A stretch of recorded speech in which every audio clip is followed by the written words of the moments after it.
I know what you're thinking. That was a lot of standing. At least, okay, just me. Jeez. Good gravy. It felt like a lot of standing to me. It was awesome, though. All right, so there are a couple. I'm just moving on since you guys are just not in the mood, clearly. There are a couple things about me that you might be able to relate to. I don't know, but I don't like being told what to do with my time. When something is just, I don't need comments, okay? I'm being honest here. When something is my idea, I'm fine with doing it, but when it's someone else's tells me that I need to do something and at a certain time or that I need to do something right now, I resist that. I wish it wasn't how I operated, but unfortunately it is my default. And I can't stand being interrupted. Even if I asked for the interruption, please come and get me when this happens. I also don't like being told I have to do something, even if it was originally my idea. The moment Carrie says, we have to do this, or Carrie's like, tomorrow night we have, I'm like, oh, now I don't want to do that thing that I said I wanted to do. So all that to say is it means that I'm human. I'm human. Any other humans in the room? Just me? Do we have other humans in the room that just haven't outgrown certain things, right? Today we're in part 2 of our series, You'll Be Glad You Did, Timeless Advice for Troubled Times. Now, we've all lived long enough. Most of us are adults. We've lived long enough that some of us have developed, have decisions and developed some habits, some of which that we are glad that we did, but conversely, we also have those who've lived long enough to have made bad decisions and bad habits that we wish that we hadn't. We all have stories that we end up that we're glad we did, and we have stories that we end up with we wish that we hadn't. So what we're going to do with this series is providing with unoriginal, but glad you did advice. It's not rules to live by, but it's advice that could help from breaking your heart and breaking the hearts of people that you love. As Pastor Carrie brought last week, the advice that I'm not saying preached, it doesn't make sense. It doesn't make sense. You teach, you taught, you preach, you prod. Thank you. As Pastor Carrie brought last week, the advice we're talking about today is something similar to the kind of advice we might offer someone. We've all given advice at some point, regardless of whether it was followed. It's something we enjoy doing, right? You'll notice that this type of advice tends to fall in gray areas between the rules, right? It's not about right versus wrong, moral versus immoral, or ethical versus unethical. Instead, it belongs in the realm of wisdom. This is wisdom-based advice. Typically, that's what most advice is. It's not a question of legal or illegal, but rather about wisdom. Our working definition of wisdom is this. It's the insights informed by the understanding that life is interconnected. Life is connected. Wisdom is about recognizing that our insights are shaped by the understanding that life is interconnected. Every action we take can influence future outcomes. We're discussing how decisions in one season of our life can shape or determine what happens in the next. Life is a series of connected events, whereas today's choices become tomorrow's realities. Wisdom involves examining a dilemma, considering the options, and asking, what's the best course of action given that this decision will impact my future? It's about understanding that our future choices will inevitably show up in our future. Naturally, this is a lesson that every parent aims to teach their children, yet somehow, as adults, we often forget or overlook its relevance in our own lives. We have things we know to be true, but we don't do. So as we begin today's message, I want to dive right in. The timeless and simple advice for today is just one word. Are you ready? Listen. It might seem like an odd recommendation to a group of people that are sitting quietly and attentively. You all are killing me today. All right, okay. That's fine. Additionally, without proper context, because I understand may not seem like much of a choice right now for you to listen, which I know some of you are already considering since you're ahead of me, listening may not always seem like the best advice, right? But we're all mature here, so let's frame this properly because you probably already sense where I'm heading with this. Let's be honest. No one needs to tell us to listen with something we already want to hear, right? How often does someone have to remind you to order dessert? That never happens, right? You're like, I remember. No one needs to advise us on many things because we hear something we already want to do. We readily agree. It doesn't require any listening skills because confirmation bias is strong with us. We're already inclined in a certain direction. It doesn't take much persuasion to continue on that path. We don't need advice to follow our appetites because we're naturally inclined to do so. We naturally gravitate towards what we want to hear. We love hanging out with people who constantly agree with us and see things exactly how we see them. But the real challenge is pausing, uncrossing your arms, and choosing to listen to what we don't want to hear. That's the essence of today's advice and a true sign of maturity. When you are willing to hear what you need to hear, even when it's uncomfortable, that's maturity. And here's the payoff. It puts you ahead of the curve. It keeps you out of trouble and helps you create a story you'll be proud to share with your children and grandchildren. This ability will set you apart. However, we need to discuss it because it doesn't come naturally. As I mentioned earlier, I sometimes cling to my teenage mindset, resisting being told what to do. Naturally, I prefer to hear what aligns with my desires. I gravitate towards people and advice that affirm my thoughts, making me feel smart and secure. It confirms my biases. So if someone isn't going to tell me what I want to hear, I'd rather they say nothing at all. Now, I know many of you are like, yes, Pastor Matt, thank you. I have so much advice to give the people, and they just won't listen to me. I am so smart. That they would just listen to me, I would change their life. I cannot stress enough how I'm not talking about other people. I'm talking about you.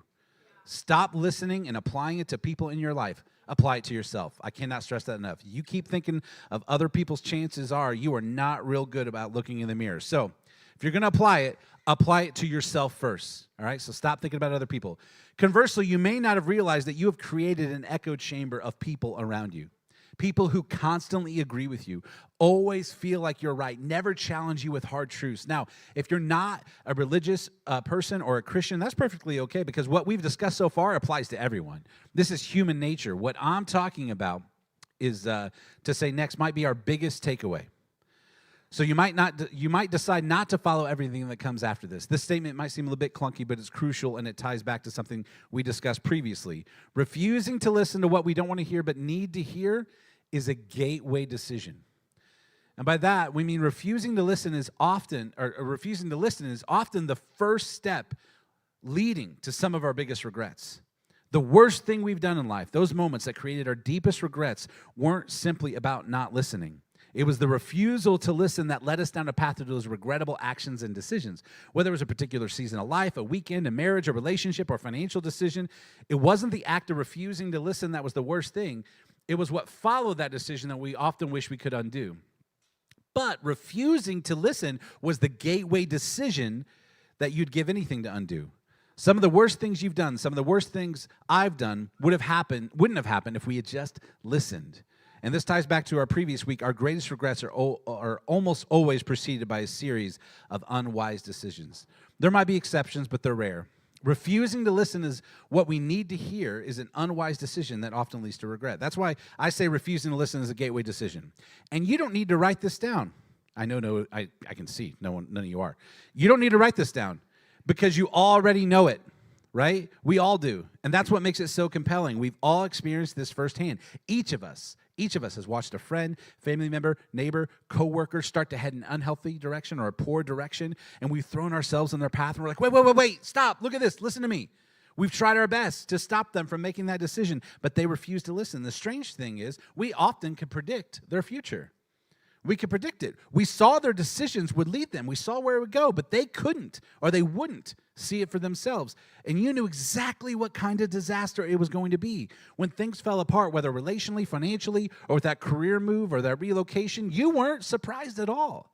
You're like, I knew that was going to happen. It was so clear to you that they were making a bad decision. And you probably even said, don't go there, don't call them back, don't move there, don't take that trip, don't accept that job. It was so obvious to you, right? And they just couldn't see it. But from the outside looking in, it's always clearer. Some of you might experience just this past week or in the past few weeks, perhaps with one of your kids or an adult child, which is always a delicate situation. From the outside looking in, it's so clear. That's why we're talking about listening, because because to those around us, some of the decisions we're making or the options we're considering are so clear to them. And often it's not just one person, but a group. They might have discussed it among themselves, wondering who should talk to you. Maybe they hesitated, remembering the last time they tried, you didn't speak to them for 2 weeks. Some might even think, I'm not sure he listens to anyone. I'm not sure she listens to anyone. But finally, someone who loves you enough put their relationship with you on the line because they care so much. They tried to intervene, to talk you out of a decision because it was so clear to them where it might lead. I have twice in my life put my friendship on the line because everyone else, groups of people, thought that a person shouldn't marry another person. Everyone could see this was a bad idea. And I was the one who decided to have the tough conversation. I was uninvited from a wedding But everyone else who felt the same way I did was too afraid to say anything. They were not only invited, but they got to go, right? They went. It's hard to be the person who steps out and says the thing that needs to be said. It's tough to do that. And it's tough to hear, too. And I would do it again because I loved and I still love those people enough to lovingly say the difficult thing.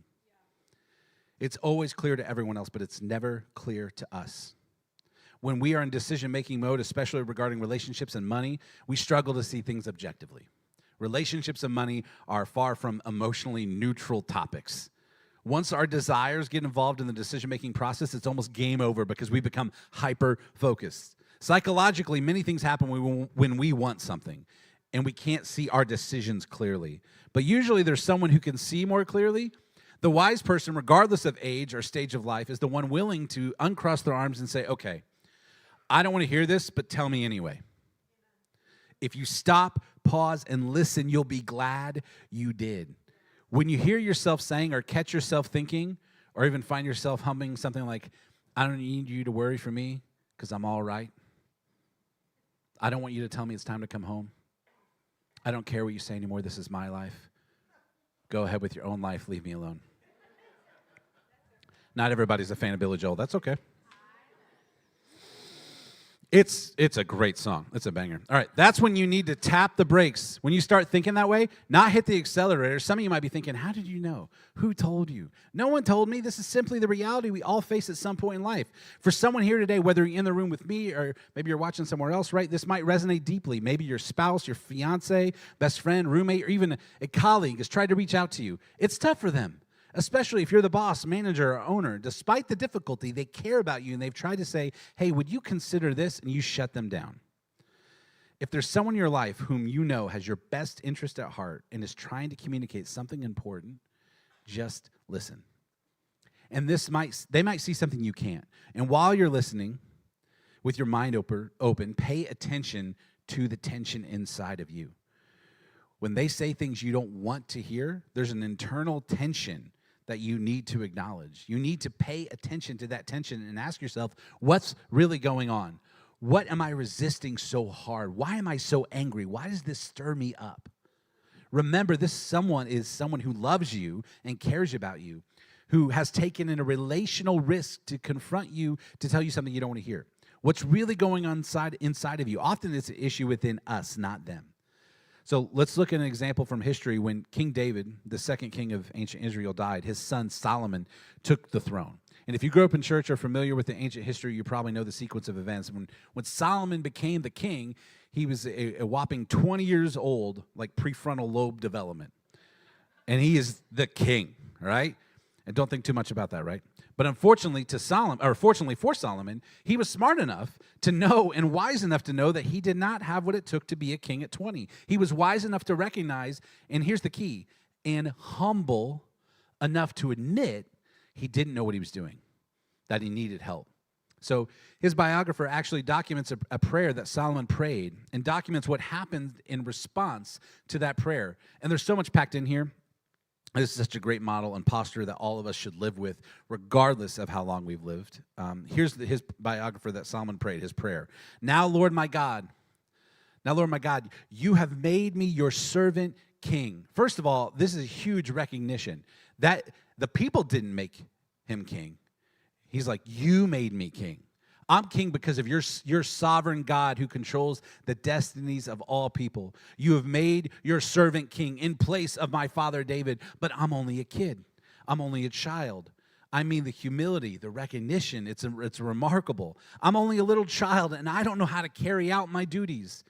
I don't know how to be king. I mean, this is a perfect start. This is the right posture. In fact, this is the posture we should all maintain throughout our lives. I only know what I know, but I don't know everything I need to know. Then in verse 9, we're skipping ahead. Verse 9 says this, so Lord, give your servant a discerning heart. You know what discerning heart is? It means having the ability to sift through all the information and navigate complexities to make the right decision and end up where we need to be.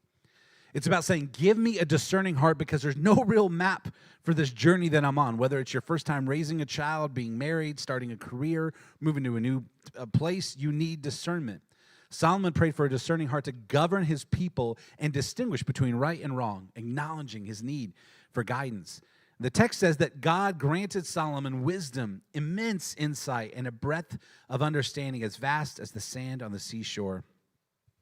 One important thing to note is that wisdom, like water, follows the path of least resistance.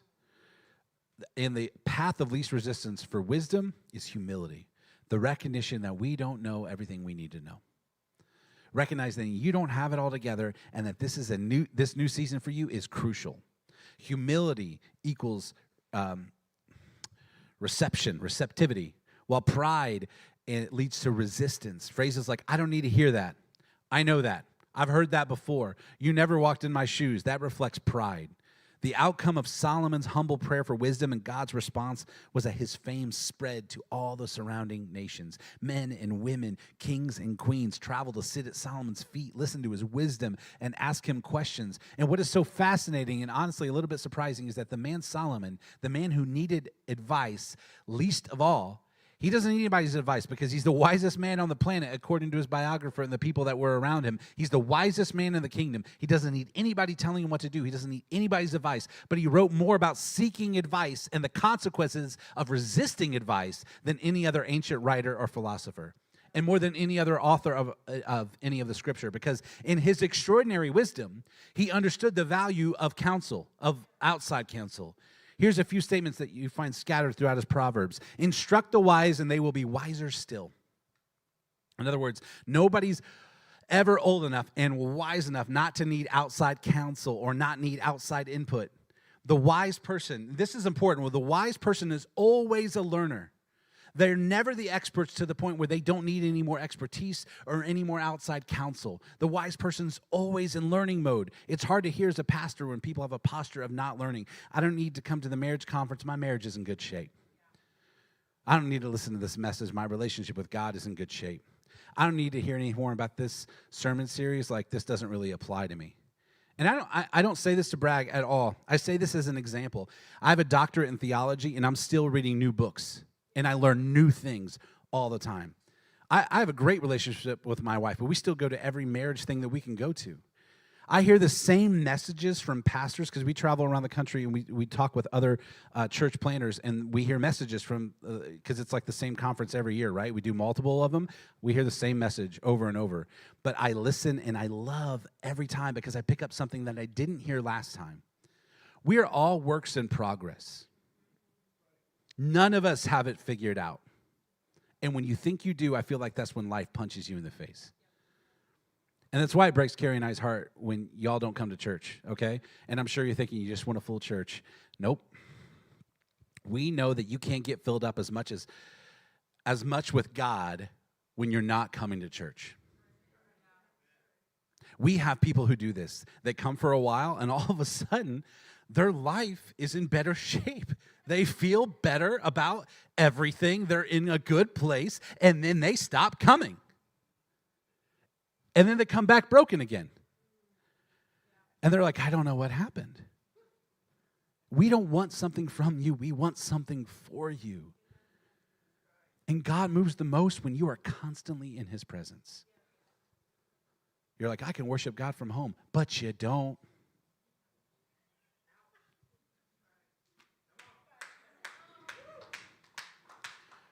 I can connect with people of God at home, but you don't. Wisdom is knowing that you either are a mess, you were a mess, or you're one step away from being a mess. I've done it. You're like, I don't need this. I've got this covered. But it's like saying, I've already had water this week. I'm good. I'm all set. I'll get water some other time. A wise person will hear and increase in learning, and a person of understanding, and this is so powerful, will acquire or will seek wise counsel. A wise person actively seeks and acquires input from others. They don't wait to be told or need to be convinced. They proactively seek advice, inviting it in and asking for it. They don't wait for someone to cautiously say, hey, I need to talk to you about something important. It might be awkward. You might get mad. Instead, they were like, no. Bring it on. I want to hear it. Now, here's an observation about seeking outside input, and this may sound harsh, but when we don't want it, that's exactly when we need it. right? Do you know how to recognize when you need outside input? It's when you don't want it. If you're unsure whether you need advice, ask yourself, do I want to hear this? Do I want someone to talk to me about this? And if the answer is no, you need someone else to talk to you about it. Think about those times when you tried to advise or counsel someone to prevent a regrettable decision. They desperately needed the advice, but they didn't want to hear it. The moment you resist outside input is when you need it the most. And maybe that's you today. Maybe you're wondering, who told you this? This is something common for all of us. I can certainly speak for myself. Despite my age and season of life, the challenge hasn't gone away. In fact, it hasn't gotten any easier. I have to resist and fight every single time. And Solomon continued, and this is harsh, the ways of a fool is right in his own eyes. This describes the person who says, I have it all figured out. I don't need any counsel or advice. I don't need to read that. Don't give me another article. No, we can't sit down and talk about that. No, I'm not going to do that. No, I'm not going to meet with them. Solomon says that person is a fool.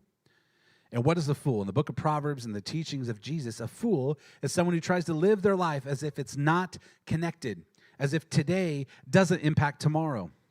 A fool believes there is no creator, that everything is completely random, that today's actions don't matter because it can be fixed tomorrow. Solomon says that's a fool. Once a fool, only a fool lives as if his life is interconnected, ignoring how this season can impact the next one and shape and determine everything in their future. And let me read the rest of it. The way of a fool is right in his own eyes, but a person who listens to advice is wise. This is worth emphasizing.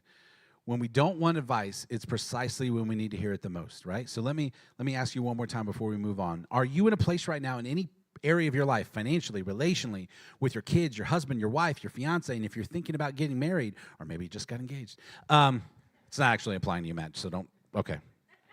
Maybe it is, but you know what I mean. Like, I'm not thinking about you. I've made it awkward. Where you find yourself resisting advice, are you thinking about moving? And if you don't want advice, you don't want to hear it, that means you need it, right? What are you intending to do that you don't plan to share because you don't want to hear the feedback? What are you planning right now that you're keeping to yourself because you already know what other people are going to say and you just don't want to hear it or hear it from someone else? We've all been there. Let me tell you what you're doing, even if you don't realize it. You are masterminding your own regret. You are planning a party that you won't attend. You won't want to attend. This isn't accidental. When you get there, you won't be able to say, I don't know how this happened. Or, I can't believe this happened to me. How did I get here? No, you're planning it. You're planning it right now. Step 1, you have a bad idea. Step 2, you decide not to share it with anyone. Step 3, because you don't want to hear their advice, you do what you want to do. And then step 4, you end up with a regret. And let me emphasize one more thing about this. It means you're being selfish.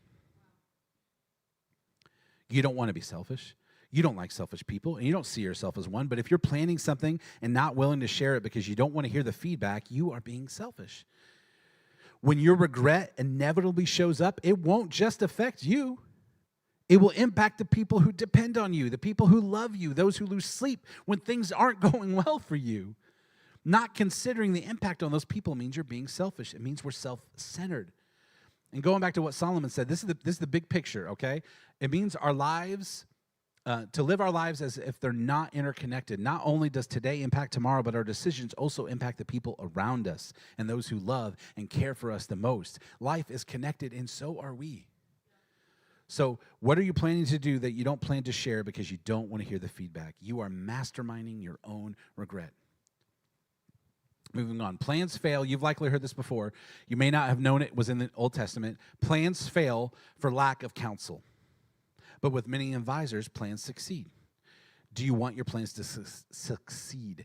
Do you want your marriage to thrive? Do you want a strong relationship with your children or your grandchildren? Do you want this new job to work out or this second marriage to be the one? You want to get this right? Plans fail for lack of input, and they succeed with a multitude of counselors.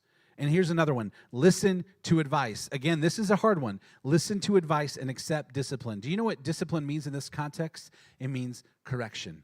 It means saying, hey, I'm thinking about doing this, and I want you to be honest with me. Don't hold back, right? When someone tells you, I think this is a terrible idea, that's when you need to hear it. You might not like it. It might make you feel uncomfortable. It might even make you feel foolish, but it's necessary. Correction, pushback, feedback, these are all forms of discipline. Now look, at this advice. Listen to those and accept discipline, and in the end, you will be counted among the wise. Because life is connected. One thing leads to another. We don't live in isolation relationally, and as time goes on, all the dots connect. In the end, you'll be counted among the wise. And you know what this means? And this should appeal to your ego because it does mine. In the end, you'll appear smarter than you really are. When we started Tribe Church, one of the first things we did was create a leadership team. These folks would have the biggest voice in the direction of the church. They would speak into what we are doing as a church. They would give their opinions on next steps for us as an organization. And we were told that's a bad idea. That it would be much easier just to do what we want to do without asking anyone's opinion. That all of those people around us would leave our church. That it would be a detriment to progress. Not only has the leadership team over the years protected our church from huge mistakes, they've helped us go further, faster. They brought about change that have helped people meet Jesus. They've been instrumental to getting the church to where we are today. The initial team helped us guide us through the pandemic. Many churches shut down during that time. That initial leadership team is now the founding team, and all those people are still currently here. We brought multitude of people onto the team that have continued this legacy. And when I meet people, because like I said, we travel and talk to church planners around the country, they want to ask us about our structure. They ask us how we do things, right? They want us to explain what we do. And 100% of the time, they say the same thing. Well, that sounds like a lot of work. I just kind of want to do what I want to do. And I'm like, no, this is wise men and women who have access to speak into our church to make us better. They've helped talk us through some really hard situations. And Solomon says, listen to advice and accept discipline, accept correction, and accept pushback. Be open to hearing. You know what? That's just not a great idea, and here's why. And if you listen, you'll be counted among the wise. Isn't that what we all want? Solomon says that the way to get there isn't by being the smartest, wisest, or most educated person in the room. It's by being the person who is open to counsel and wisdom of others, even when it's uncomfortable, even when it hurts, even when it challenges your plans. There's a myth that extraordinary leaders only give advice but never seek it. They don't take advice because they don't seek it, and they don't seek it because they don't need it, right? I used to look at extraordinary leaders and think they were just born that way. How did they become such a great leader? And over the years, I've had the opportunity to meet amazing men and women who lead nonprofits and things like that. I discovered that the ones I respect the most are the opposite of what I initially thought. I've had conversations with people who are far more accomplished than me, and they ask me questions. And I had a hard time getting my questions in because they're so eager to ask me questions, right? And they didn't feel like they had all the answers, right? They were curious. They listened. They understood something about some leaders never grasp. Leaders who refuse to listen eventually surround themselves with people who have nothing helpful to say. Leaders who don't listen push the smart, talented, and mature people away. What's true in organizational life is also true in personal lives. People who refuse to listen eventually surround themselves with people who have nothing helpful to say. Are those who decide it's not worth trying anymore. You may have thought or even said this about someone. Don't waste your time. She can't hear you. You can talk to him if you want, but he won't listen to you. I tried. They don't listen. You're wasting your time. And if that is true of you, you don't know it because nobody's going to tell you. Or they tried to tell you and you just wrote them off. So listen, what does it hurt? Well, it hurts your feelings, your ego, your pride. Me too. So what? Because at the end of the day, it's the wise who succeed. They're discerning and navigating life, parenting, marriage, money, and business better because they understand life is connected and they are connected. And to wrap up, I want to give 4 quick statements about what to listen to and how to listen and who to listen to. There's so much more to say on this topic, but here are 4 points. Avoid the genetic fallacy. This might sound strange, but the genetic fallacy is discounting information based on its source rather than its merit. It's discounting information or advice based on the source rather than its merit. And we all struggle with this. For example, if you know someone whose family's a mess and they try to give you parenting advice, you might think, what could she possibly tell me about raising kids? You don't know what you're doing. I see it. But this is the genetic fallacy, assuming that nothing she says could be true or helpful because of the source. Nothing he says could be valuable because of the source. This is a mistake. The truth is, and this might seem extreme, but it's important to remember, bad people can give good advice. Don't fall into the trap of cancel culture where you dismiss someone's advice because of their failures. For instance, thinking their marriage failed, so I can't listen to them they don't have anything to say about marriage. That's the wrong approach. Look at their kids. Look at look at his business. Look at her business. Look at their finances. Look at their health. Seriously, you're going to give me health advice? It's easy to fall into this mindset. Cancel culture essentially lowers the collective IQ of the society by dismissing valuable insights from imperfect sources. To put it more personally, if you suddenly forgot everything you've learned from imperfect people, you would forget everything you know, including your name. This applies to me as well. And just a quick tirade, cancel culture goes against everything Jesus talked about, all right? I see it all the time. It's especially true of Christians. We are the worst at cancel culture. Those people have done something, and it offends our Christian sensibilities. I don't like that they did that. They are an enemy to the faith, and I refuse to acknowledge them. What did Jesus say about our enemies? If we get slapped, should we write an angry Facebook post? Should we make sure we talk about with people and complain about how dare they? Could you believe that we should never engage with that person, that organization, that company ever again? I don't remember that. I remember him saying that we should pray for our enemies. I remember him saying something about turning the other cheek so they can slap us and strike us again and again and again. And we as Christians have no grace for anyone except for ourselves. We're all about justice except when it comes to us. Because of cancel culture, Christians are known for holding up the crime instead of holding up the answer. We have picket signs to tell them everything we hate and not about anything about who we love.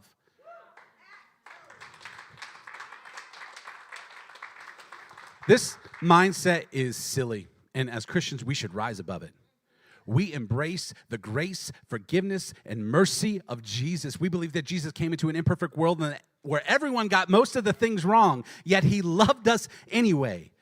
Because of the foundation of grace and mercy in our own lives, we should be the people who look at past failures and faults and instead discern the merit of what they have to say regardless of their past actions or failures. Admittedly, this is difficult to do. I'm moving on. Number 2, don't assume that expertise in one area makes you an expert in every area. This is admittedly often a guy thing, right? Success is intoxicating and it makes you think you're better than you really are. When you're extraordinary or highly recognized in one area, you might believe you're equally skilled in every area, but that's not the case. Often people who are super successful professionally struggle relationally because the skills needed in those areas are completely different. The more successful we are in one area, the smarter we think we are in every area. Just because you raised a kid doesn't mean you know, or you were a kid, doesn't mean you know how to raise one. It's like saying, I had surgery once, so I can perform one. How hard can it be?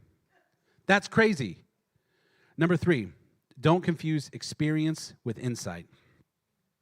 You probably heard people say things like, I wasn't born yesterday, or this isn't my first rodeo.